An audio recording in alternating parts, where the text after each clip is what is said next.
Hey everyone, welcome back to another video, and today we're in Snapshot 20w46a, and today we have a new item which is the powdered snow. So the only new item that is introduced in this snapshot is the powdered snow. So let's just read what the article says. So snow is snowier than before. For today's snapshot, we've changed most of the textures introduced in the previous snapshot.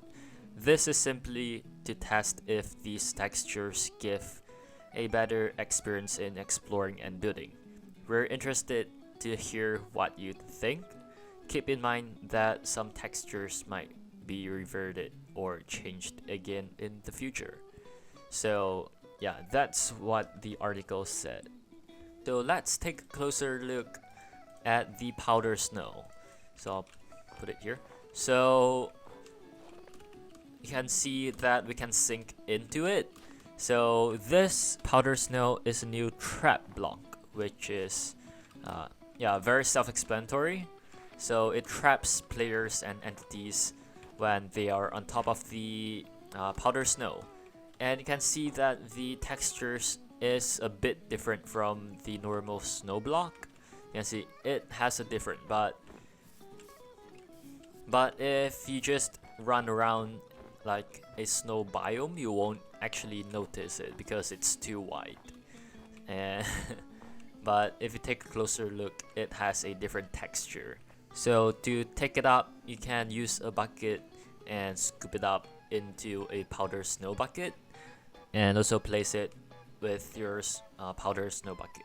And because all entities sink into the powder snow, and for players there's actually a way for us to not sink into the powder snow, which is to wear a leather boots.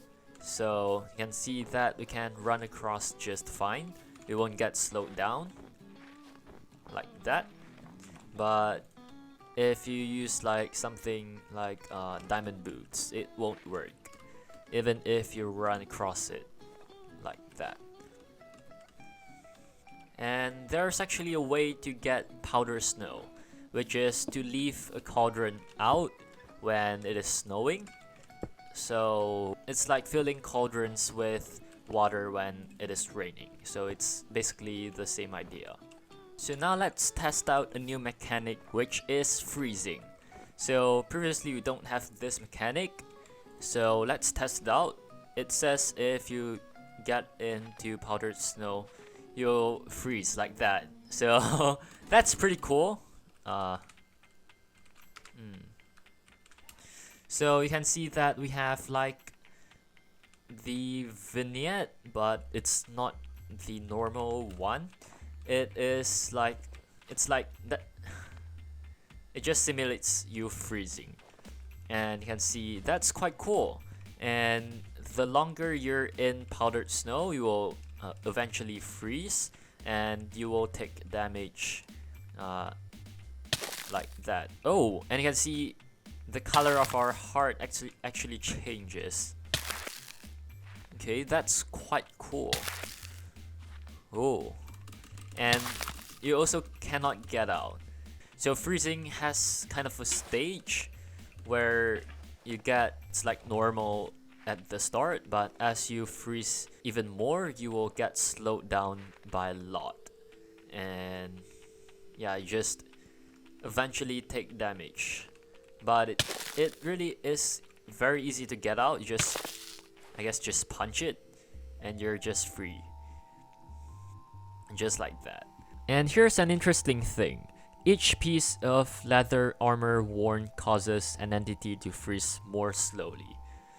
That's quite cool, but also a bit like, who would wear a full set of leather armor?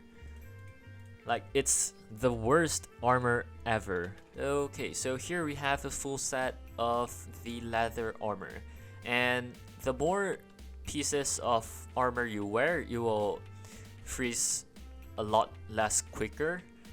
And also, interesting thing is that if you wear a full set of leather armor, it completely prevents freezing entirely. And also, you can't get it. Let's try it out. Oh, it's like this. Okay, so we're wearing a full set leather armor, and of course you can't just sink in, because for some reason if you wear leather boots you won't get synced in.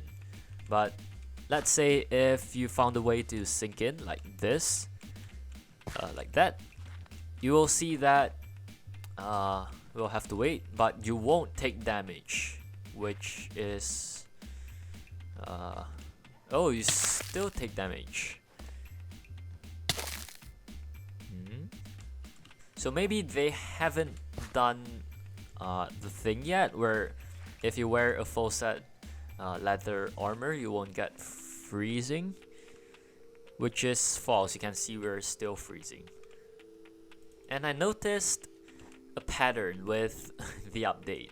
So previously, before all of these updates, player just want to get the where is it?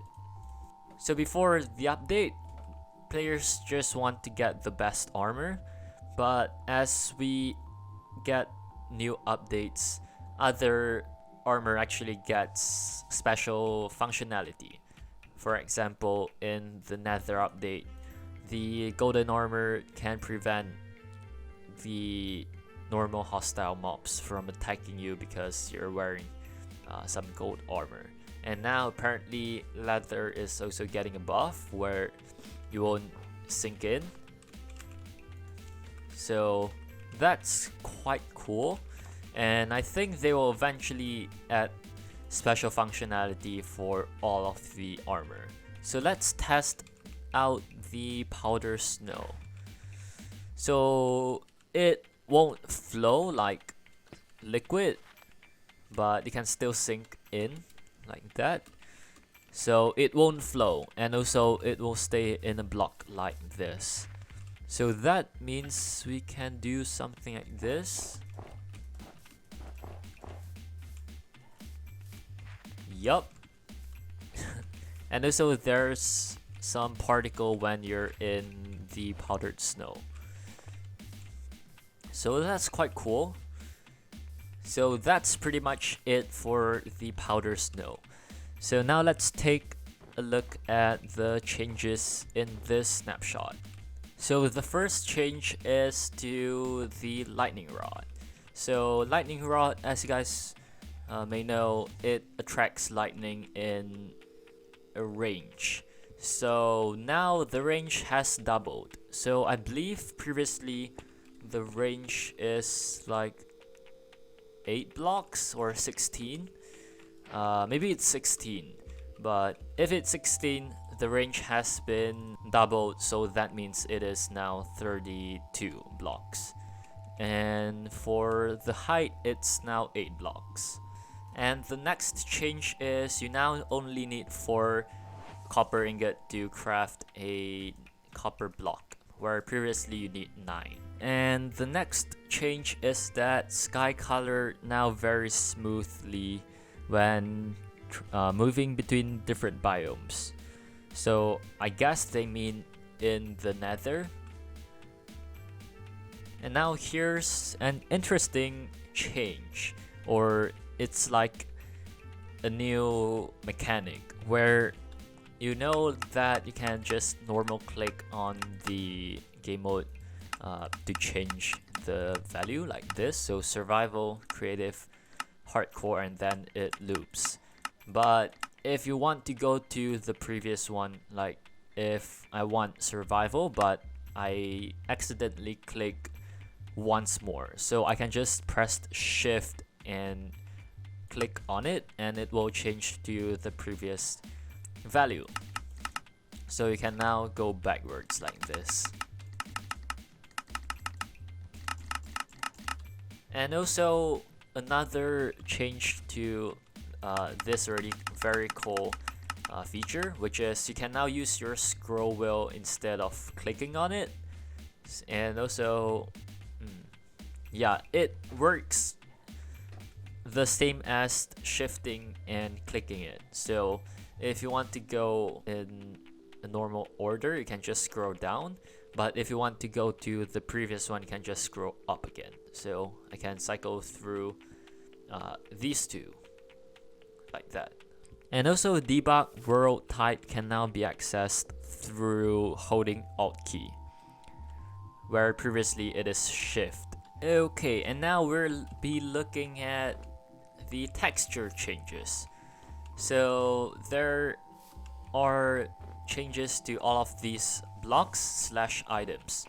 So for the cut copper, it has changed a little bit, but you can't really tell the difference if you don't look closely and also compare it side by side. But all of the cut coppers, including the stairs, like this one, and also the slabs and other variant of the cut copper, has been changed. And now the lightning rod. So I can kind of see where it has changed, because it's not as dark on the tip anymore. And as for the call side, I can't really remember. For these two, it's actually super noticeable. So for these two, the pattern is a little bit more busier now, and also now the tinted glass is a lot more see-through now. Yup. And as for the items, you can see the candle has changed a lot. It is super noticeable. And for the amethyst shard, it's kind of still similar. And for the bundle, it has changed a ton. And also you can see that there's like a plus sign on it. So I believe now you can see what's in it, and it will appear in the icon like this. So let's test it out. Yup. Oh, this is so much better.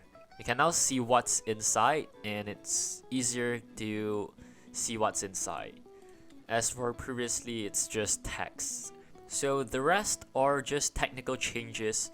For example, for the item modifier, commands, loot tables, and what else? Data packs, resource packs. So that's all of the technical changes. And if you want to see the technical changes, you should go to the official Snapshot article for this snapshot, which is the 20w46a. And there's of course a lot more bug fixes in this snapshot. There are a lot. So again, if you want to check them out, you should go to the official website, which I will link down in the description. So hopefully you guys enjoyed today's video. If you guys did, make sure to leave a like and also subscribe. I'm Froxy, I'll see you guys in the next video. Bye!